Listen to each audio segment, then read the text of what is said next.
Hello मेरे प्यारे बच्चों, कैसे हो? स्वागत है आपका अपने प्यारे से यूट्यूब चैनल इंस्पायर स्टडी पर। चलिए माय डियर स्टूडेंट, आज हम शुरुआत करने वाले हैं 2025 और 26 की जो काव्य है उसका चैप्टर नंबर 1 पद, जिसके लेखक हैं आपके सूरदास जी। तो मैंने इससे पहले सूरदास जी का जीवन परिचय आपको करा दिया है। यदि अभी तक आपने नहीं देखा तो प्लीज़ डिस्क्रिप्शन में प्लेलिस्ट की पड़ी है तथा डिस्क्रिप्शन में आपका सूरदास जी का जीवन परिचय का लिंक पड़ा है, तो आप वहां जाकर इस वीडियो को देख सकते हो। तो आज हम इस वीडियो में जो करने वाले हैं पद, तो पद को पहले देखिए, एक एक अक्षर के अर्थ को सही से जानेंगे, फिर हाथ से लिखे हुए जो मेरे नोट्स हैं उसको ध्यान से पढ़ेंगे, ताकि जिससे अगर कोई डाउट रहता है तो वो भी डाउट क्लियर हो जाए, तथा जो बच्चा नोट्स बनाना चाहे वो नोट्स अच्छे से बना सकता है। तो बिना किसी देरी की एक एक पॉइंट को समझते हैं। तो पद नंबर 1 है, समझने की कोशिश करते हैं। देखिए, ये जो है आपके सूरदास जी जो हैं भगवान प्रभु की मतलब वंदना कर रहे हैं, और वो क्या कह रहे हैं, अगर वंदना करने में अगर प्रभु की कृपा है जो, तो क्या क्या हो सकता है वो इसमें बताया गया है। तो चलिए एक एक शब्द की बात बताता हूँ। ये कह रहे, चरण कमल बंदो हरि राय, जाके कृपा पाऊंगू, गिरी लांगे अंधे को सब कुछ दर्शाई। चरण कमल बंदो हरि राही, बहिरो सुनो गूंग पुनि बोले, रंक चले सिर छत धराई। सूरदास स्वामी करुणा में, बार बार बंदो तिहि पाई। तो ये हमने इसे पढ़ा, तो देखिए समझते हैं।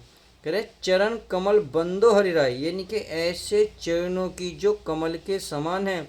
बंदो हरि राय, हरि माने तो प्रभु की, राय माने यानी कि वंदना करता हूँ, बंदो माने वंदना कर रहा हूँ, यानी कि मैं ऐसे चरण कमलों की जो कमलों के समान है उन चरणों की मैं वंदना करता हूँ। जाकी माने जिसकी, कृपा पंगु गिरी लांगे, जिसकी अगर कृपा हो गई हमारे ऊपर, यानी कि उनकी छत्र छाया हमारे ऊपर बनी रही, तो पंगु गिरी लांगे, यार जिसकी कृपा है। पंगु माने लंगड़ा, गिरी माने पर्वत को, लांगे माने लांग देता है, पर्वत को पार कर देता है। अगर प्रभु की कृपा हो गई तो लंगड़ा भी पर्वत को लांग सकता है। इतनी बात समझ में आई। आगे, अंधे को सब कुछ दर्शाई, अंधे को यानी कि जिसकी आंख नहीं होती, नेत्र नहीं होते, जिसके अंधेरा होता है, वो कह रहे हैं, वो यही कह रहे हैं कि अंधे को सब कुछ, यानी कि अंधे को जिसकी आंख नहीं है तो सब कुछ दर्शा, यानी कि दिखाई देने लग जाता, दर्शन होने लगते हैं, सब कुछ दिखना शुरू हो जाता है। बहिरो सुने गूंग पुनः बोले, बहिरो माने बहरे सुनने लगते हैं, और अगर प्रभु की कृपा हो गई तो बहरे भी सुनेंगे और गूंगे भी पुनः, पुनः माने पुनः यानी कि दोबारा, पुनः माने बोलेंगे, पुनः यानी कि दोबारा बोलना शुरू कर देंगे। रंग चले सिर छत्र धराई, रंग माने होता है भिखारी चलेगा सिर पर, छत्र धराई माने राजा के समान जो सिर पर मुकुट होता है उसकी बात इन्होंने यहाँ कही है। यानी कि राजा भी, वो भिखारी भी राजा के समान सिर पर मुकुट रखकर चलने लगेगा। सूरदास जी स्वामी करुणा में, यानी कि सूरदास जी ये कह रहे हैं कि ऐसे स्वामी करुणा में जो दयालु हैं उनकी मैं बार बार बंदोती ही पाई, ऐसी उन्हीं की मैं बार बार वंदना कर पा रहा हूँ, करूँगा। उम्मीद है अच्छे से समझ में आ गया होगा। अगर कोई डाउट रहा होगा तो चलिए हाथ से लेके नोट्स को मैं अच्छे से दिखाता हूँ ताकि आपको सब कुछ क्लियर हो जाए। देखिए, हाथ से लिखे मेरे नोट्स हैं, आप इसको ज़रा ध्यान से समझेंगे। तो पहले क्या है, आपको शुरू के 2 शब्द लिखने हैं, फिर डेड डैश लिख देना है, फिर पाई। इसका मतलब होता है, देखिए आप इस वाले का इस पर मतलब काम कर रहे हैं। अब क्या करेंगे, जैसे संदर्भ हो गया, व्याख्या, यानी कि आप इसका संदर्भ लिख रहे हैं और इसी की हम व्याख्या लिख रहे हैं। तो चलिए समझते हैं। ये करा संदर्भ, ये प्रस्तुत पदार्थ हमारी पाठ्य पुस्तक हिंदी के काव्य खंड के पद। देखिए, ये आपको ब्लैक पेन से लिखना, मैंने ब्लू से लिख दिया, इसमें थोड़ी सी मिस्टेक हो गई है, मैंने आपको बता दिया। नामक पाठ से लिया गया, जिसके कवि जो हैं सूरदास जी हैं। समझ में आ गया अच्छे से। चलिए, अगर मैं व्याख्या की बात करूँ तो चलिए व्याख्या को भी समझ लेते हैं। अगर मैं व्याख्या की बात करूँगा तो इसमें व्याख्या क्या दे रखी है ये देख लेते हैं। ये कह रहे हैं सूरदास जी, कृष्ण भक्ति में कहते हैं कि हम सभी आपके कमल रूपी चरणों की हृदय से प्रार्थना करते हैं, क्योंकि जिसकी कृपा से लंगड़ा ऊंचे ऊंचे पर्वत पार कर जाता है और अंधे को सब कुछ दिखाई देने लगता है, बहरा सुनने लगता है, गूंगा बोलने लगता है और भिखारी भी राजा के समान सोने का छाता लेकर चलने लगता है। ऐसे प्रभु की सूरदास उस करुणानिधि की हृदय से बार बार प्रार्थना करता है। समझ में आ गई। चलिए अब काव्य का सौंदर्य देख लीजिए, जो आपका 1 नंबर में आपको पेपर में देखने को मिलेगा। प्रस्तुत गद्य में खड़ी बोली तथा ब्रज भाषा का प्रयोग करके भक्ति रस को दर्शाया गया है। इस पद में अनुप्रास और रूपक अलंकार का वर्णन किया गया है। उम्मीद है ये अच्छे से समझ में आ गया होगा। तो चलिए अब नेक्स्ट देखते हैं।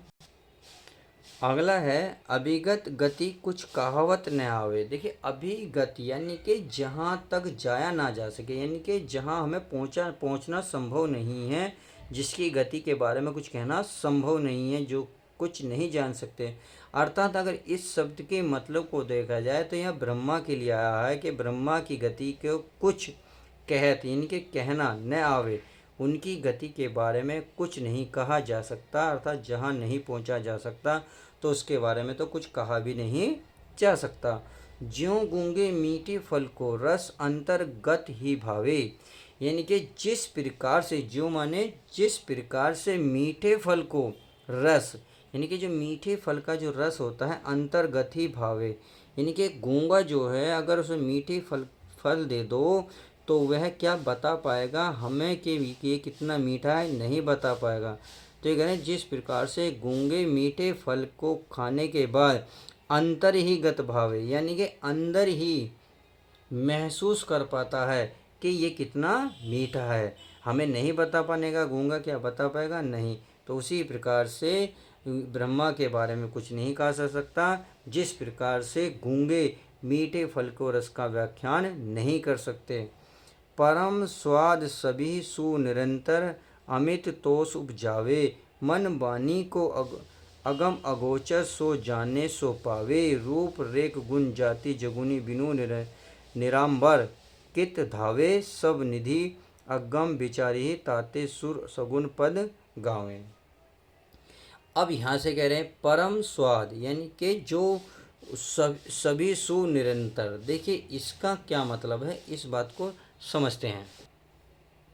देखिए परम स्वाद माने सबसे उचित, सबसे स्वादिष्ट, सभी सुर निरंतर। सभी सुर निरंतर का मतलब है, निरंतर का मतलब जो सबसे निराला हो, जो सबसे अलग हो। अमित तोष उपजावे, देखिए अमित का मतलब यहाँ अत्यधिक, और तोष का मतलब है प्यारे बच्चों संतोष यानी कि आनंद, और उपजावे यानी कि अंदर उपजावे यानी कि उपस्थित हो जाए, उत्पन्न हो जाए। यानी कि परम स्वाद जो सबसे निराला है वो अत्यधिक सुंदर आनंद देने वाला होता है, अर्थात मन में आनंद उत्पन्न करता है। समझ में आ गया। मन वाणी को अगम अगोचर सो जाने सो पावे। मन वाणी, देखिए मन वाणी होता है मन और वाणी के द्वारा को अगम अगोचर। अगम माने होता है जहाँ जाया नहीं जा सकता। समझ में आ गई। और अगोचर का मतलब होता है माय डियर स्टूडेंट इंद्रियों की गति से दूर, यानी कि मन और वाणी के द्वारा अगम जहाँ पहुँचा ना जा सकता, इंद्रियों के बिना भी, यानी कि इंद्रियों की गति से दूर, इंद्रियों की गति से दूर और मन वाणी से भी दूर। समझ में आ गई। मन वाणी के द्वारा और आपके इंद्रियों की गति से दूर। सो जाने सो पावे, सो जान गया, जो उन्हें जान गया वही उन्हें पा सकता है। कहने का मतलब है कि आप इंद्रियों के द्वारा भी और वनवाणी से द्वारा ब्रह्मा को प्राप्त नहीं किया जा सकता। आज जो उसे जान गया, जो उसे पहचान गया वही उसे पा सकता है। यानी कि प्रभु उसे ही मिल सकते हैं, जो उसे जान गया वही उसे पा सकता है। जो पा गया तो यानी कि वो उसे जान गया। तो इंद्रियों और मन वाणी के द्वारा इनको प्राप्त नहीं किया जा सकता। रूप रेख गुण जाति जगुन बिन निराला कित धावे। देखिए रूप रेख, देखिए रूप माने होता सुंदरता, सुंदर, और रेख माने होता आकार, यानी कि सुंदरता, रेखा, गुण माने होता है गुण, यानी कि बिना गुण के, जाति यानी कि बिना किसी उपाय के, और जुगाति जानते हो, यानी कि जुगाति होता है सिर्फ बिना किसी उपाय के। समझ में आ गई। और बिनु, बिनु बिनु तो मतलब एक प्रकार से ये कहते हो बिना कुछ, बिना, बिनु माने सबके लिए लगा, यानी कि बिना रूप के, बिना किसी किसके आकार के, बिना किसी गुण के, और बिना किसी जाति के, और बिना किसी उपाय के निरंबर कित धावे। निरंबर होता है बिना किसी सहारे के, कित धावे यानी कि किधर जाएं। तो जिसका कोई रूप ना हो, जिसका कोई सुंदरता ना हो, किसकी कोई उपाय ना हो, जिसका कोई गुण ना हो, तो हम उसके बिना लगातार या बिना किसी सहारे के किधर जाएं। कित माने होता किधर, और धावे माने जाएं, यानी कि दौड़ें, किस ओर दौड़ें। सब निधि अगम विचार ही ताते सुर सगुन पद गावे। सब निधि यानी कि सब विधि के, अगम माने होता है, मैंने अभी बताया अगम माने क्या बताया था, बिल्कुल अभी अभी बताया था कि जहाँ जाया नहीं जा सकता, विचार ही वो तो विचार किया जा सकता है। ताते, देखिए ताते माने क्या होता है, ताते मैंने आपको ऊपर बताया था, बिल्कुल नहीं बताया होगा, तो चलिए ताते बताते हैं। ताते माने होता है इसलिए जो सूर सागर हैं सगुन पद गावें, इसीलिए ही सूरदास जी ब्रह्मा विष्णु के पद को क्या गाते हैं, गाते हैं, यानी कि जो ब्रह्मा है उसके पद को गाते हैं। उम्मीद है समझ में आया होगा, थोड़ा बहुत आपको थोड़ा सा मिक्सिंग हुआ होगा, बट कोई नहीं, जब हाथ से लिखे नोट्स को देखोगे तो सब कुछ क्लियर हो जाएगा। तो चलिए देख लेते हैं हाथ से लिखे नोट्स को। देखिए ये रहा हाथ से लिखा नोट्स, इसको समझते हैं। इसमें क्या है ध्यान से देखते हैं। ये क्या रहा, देखिए अभिगत, फिर डैश, फिर गावे, समझ में आ गई। संदर्भ आपके क्या रहेगा, पूर्वत, यानी कि जो पहले बताया वही रहेगा। व्याख्या, सूरदास जी निर्गुण ब्रह्मा की भक्ति में कहते हैं कि जो संसार को बनाने वाला है उस निराकार के बारे में हम कुछ भी नहीं कहा जा सकते। जिस प्रकार गूंगा मीठे फल खाके उसके स्वाद का आनंद अंदर ही अंदर लेता है और उसके परम स्वाद का मुंह से वर्णन नहीं कर सकता, उसी प्रकार ईश्वर की प्रार्थना में जितना आनंद है उसे केवल अनुभव किया जा सकता है, लेकिन बता नहीं जा सकता। समझ में आ गई। आगे सूरदास जी कहते हैं कि जो मन की वाणी से भी तेज है, जो उसे जानता है वही उसका आनंद ले सकता है। अतः ब्रह्मा का न तो कोई रूप है, न ही कोई जाति है, न ही कोई धर्म, और न ही उसके गुणों का कोई ज्ञान है जिसके आधार पर हम उसे पाला जाए। अतः सूरदास जी कहते हैं कि सभी विचार करके हम कृष्ण के पद गा सकते हैं। अब इसमें बात आती है काव्यगत सौंदर्य की। तो देखिए प्रस्तुत पद में खड़ी व ब्रज बोली का प्रयोग करके भक्ति रस को दर्शाया गया। इस पद में अनुप्रास और रूपक अलंकार का वर्णन है। उम्मीद है अच्छे से समझ में आ गया होगा। तो चलिए अब आगे देखते हैं नेक्स्ट। तो इसमें तीसरे की बात कर लेते हैं। तीसरा हमारा क्या कहता है, देखिए ये कह किलकत काना घुटरुवनी आवत, मनियम कनक नंद के आंगन बिम पकरिबे धावत, कबू निखरी हरी अपू छहा को करसो पकरन चाहत, किल की हसत राज द्वे दतियाँ पुनि पुनि टीह अवगावत, कनक भूमि पर पग पग छाया कर पग छाए, यह उपमा इक राजती करी करी पृथ्वीपथ पृथ्वीमणि, वसुधा कमल बेटकी सजाती, बाल दशा सुख निरखी जसोदा पुनि पुनि नंद बुलावती, अचरा तर ले ढाके सुर के प्रभु को दूध पियावती। तो चलिए इसको हमने ध्यान से पढ़ा है, अब हम इसको एक एक शब्द को समझ लेते हैं। अगर कोई शब्द डाउट रहता है तो प्लीज़ कमेंट्स करें, मैं उसका रिप्लाई ज़रूर दूंगा। बाकी हम हाथ से लिखे नोट्स को देखेंगे। और हाँ, वीडियो कैसी लग रही है यार, प्लीज़ लाइक कर दिया करो और सब्सक्राइब भी कर दिया करो। चलिए देखते हैं। यार किलकत कान्हा घुटी वनी आवत, किलकत माना होता खिल खिलाकर, यानी कि जब बच्चा कोई मुस्कुराता है तब हंसता ही इस तरीके, जैसे आप अब मुस्कुरा रहे हैं तो बच्चा ज़्यादा हंसता है। तो कान्हा यानी कि कान्हा जी यानी कि श्री कृष्ण की बात करिए हैं। घुटुवरी आवत, घुटी माने घुटना, उरुवनी माने और पैरों हाथों से, यानी कि घुटने और हाथों से, आवत माने आ रहा है, यानी कि कान्हा जी किलकारी मारते हुए घुटने और पैरों के द्वारा आ रहे हैं। कहाँ पे, मणि में कनक नंद के आंगन, मणि में मतलब होता है मतलब मणि से युक्त, यानी कि मणियों से युक्त। कनक, देखिए कनक क्या होता है, यानी कि कनक एक प्रकार से आप ये कह सकते हैं मतलब स्वर्ण जैसा। मणि माने मणियों के अंदर मणियों से भरा हुआ, और कनक माने सोनों से जैसा। नंद के आंगन यानी कि नंद के आंगन में आ रहे हैं। बिंबी पकड़बे धावत, बिंबी माने होता है अपनी परछाई जो हमारी शैडो होती है। पकड़बे यानी कि पकड़ना चाहते हैं, धावत माने दौड़ रहे हैं, यानी कि अपनी परछाई को पकड़ने के लिए दौड़ते हैं। कहाँ पर? जो मणियों से युक्त है और सुवर्णों से युक्त है नंद के आंगन में। कभू निरखरी हरि अपू छाप को करसो पकड़न चाहत।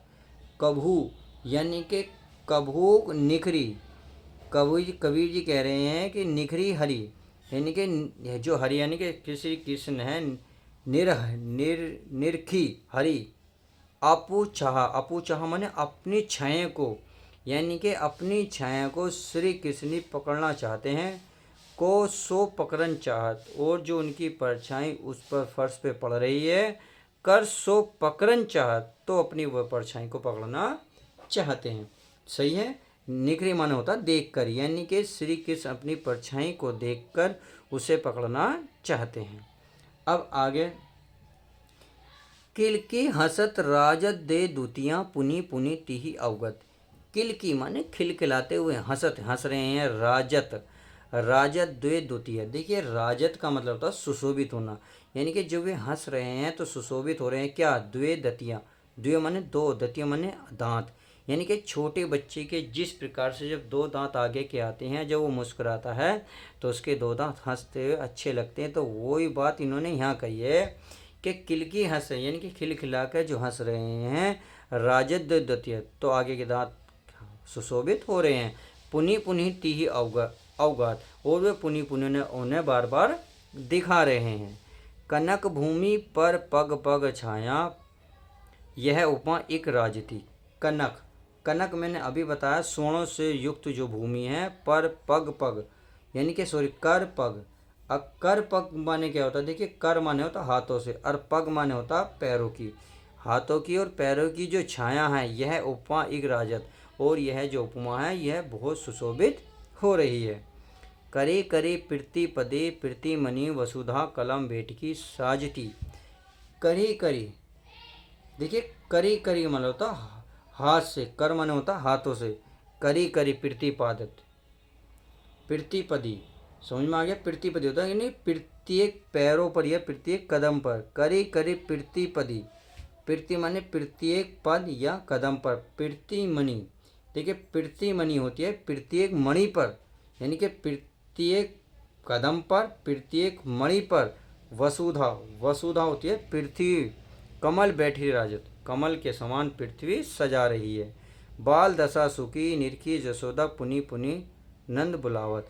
बाल की जो दशा को सुख देखकर, यानी कि बालक श्री कृष्ण का जो बचपना उसके सुख को देखकर निखरी जसोदा, यशोदा बहुत खुश हो रही हैं, निखार रही हैं अपने आप को, बहुत खुश महसूस कर रही हैं। पुनि पुनि नंद बुलावत, और पुनः पुनः श्री कृष्ण के जो पिताजी हैं नंद को बुला रही हैं। अचरा तरते ढाकी सूर्य के प्रभु को दूध पियावती। अचरा माने आंचल, तर के ढकिए, यानी कि आंचल के तले ढककर सुधा जी कह रहे हैं कि प्रभु को दूध पिलाती हैं। यानी कि वो ये कह रही हैं कि इस समाज की नज़र ना लगे। नहीं तो आपने देखा होगा जो कोई एक बच्चे की जो माँ होती है, जब बच्चों को दूध पिलाती है तो अपना एक दुपट्टा डालकर या अपना आंचल डालकर उसे दूध पिलाती है, ताकि वो किसी की नज़र ना लगे उसके बच्चे को। तो वो लाइन यहीं ये कह रहे हैं कि अचरा तर के, यानी कि आंचल के तले ढक के प्रभु को दूध पिलाती हैं। प्रभु जी ये कह रहे हैं। उम्मीद है अच्छे से समझ में आया होगा। अब जो भी डाउट रहा है तो हाथ के द्वारा जो मेरा नोट्स है सब कुछ क्लियर हो जाएगा। चलिए ये रहा नोट्स, अब देख लेते हैं इसको भी बहुत अच्छे से। ये क्या कह रहा है इसको भी ध्यान से देखते हैं। ये कह रहा है किलकत कान्हा दूध पियावती, तो संदर्भ आपका क्या रहेगा? पूर्वत, यानी कि जो पहला वाला ही। अगर मैं प्रस्तुत प्रसंग की बात करूं तो प्रस्तुत पंक्तियों में सूरदास जी ने भगवान श्री कृष्ण की बाल्यावस्था का वर्णन किया है। तो क्या कह रहे हैं जी? सूरदास जी भगवान श्री कृष्ण की बाल अवस्था का वर्णन करते हुए, यानी कि बाल अवस्था का वर्णन करते हुए कहते हैं कि किलकारी मारते हुए भगवान श्री कृष्ण घुटनों के बल चलते हुए आ रहे हैं। सोने की मणि युक्त नंद बाबा के आंगन में अपनी ही प्रतिबिंब पकड़ने के लिए दौड़ते हैं। किलकते समय उनके आगे के दो दांत सुशोभित हो रहे हैं। सही है। अब आगे देखते हैं कितने सुशोभित हो रहे हैं और तुम कितने पढ़ रहे हो। ज़्यादा हो रहा, चलिए हल्का सा छोटा कर लेते हैं। श्री श्री नॉलेज श्री कृष्ण बार बार अपने दांतों को पकड़ते हैं। नंद बाबा के आंगन में हाथ पैर की छाया अत्यधिक शोभायमान प्रतीत हो रही है। पृथ्वी भगवान श्री कृष्ण के पैरों के नीचे कमल का आसन सजाती है। उनकी दशा को देखकर यशोदा माता बार बार नंद बाबा को बुलाती है और अपने पुत्र को आंचल के नीचे ढककर दूध पिलाती है। अब बात आती है यहाँ काव्य के सौंदर्य की।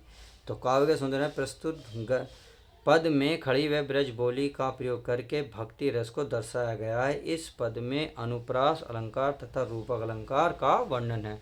तो आज हम इस वीडियो में 3 ही पद रखते हैं। मिलते हैं नेक्स्ट पद के साथ। वीडियो कैसी लगी प्लीज़ लाइक शेयर करके जरूर बताएं और चैनल पर नहीं हो तो चैनल को सब्सक्राइब करें, क्योंकि सारे काव्य मैं कंप्लीट करूँगा।